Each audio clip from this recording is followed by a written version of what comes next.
They wish to make a lot of money. In Europe, every American student, even more every American adult, is regarded as someone who is just out to make a lot of money. Really, 16% of these students regarded their main goal and concern in life to make a lot of money. I'm quoting literally, make a lot of money. And you know what the top class, the top category, we say category, what do you say? Category was among, you excuse me, but I know I am speaking a marvelous accent without the slightest English. Now,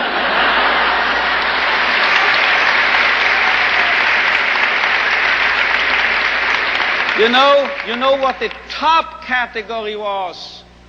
78% of these American youngsters were concerned, as they expressed it themselves, with finding a meaning and purpose in their lives. So this is a realistic view on man. And you know, you won't believe it, gray hair, my age, I started taking flying lessons recently. Do you know what my flying instructor told me?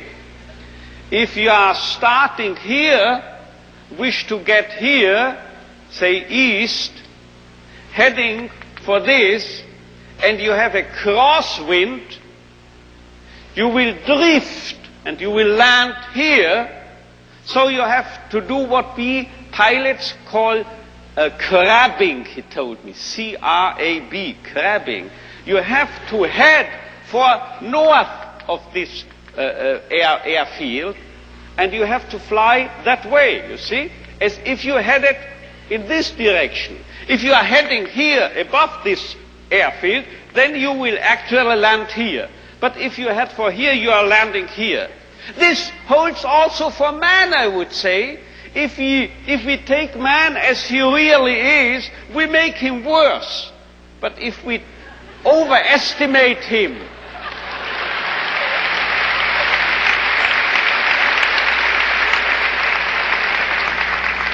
it's premature, your applause, you will soon know why. If we seem to be idealists and are overrating man, and looking at him that high, here above, you know what happens? We promote him to what he really can be.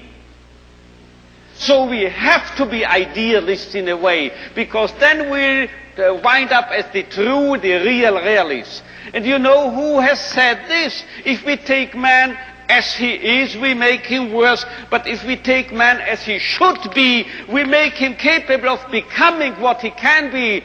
This was not my flight instructor, this was not me, this was Goethe. He said this verbally.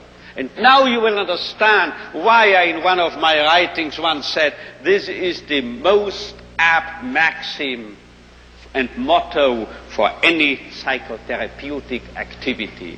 So if you don't recognize a young man's will to meaning, man's search for meaning, you make him worse, you make him dull, you make him frustrated, you still add and contribute to his frustration. While if you presuppose in this man, if in this so-called criminal or juvenile delinquent or drug abuse and so forth, there must be a what we call spark, a spark of search for meaning. Let's recognize this, let's presuppose it, and then you will elicit it from him, and you will make him become what he in principle is capable of becoming.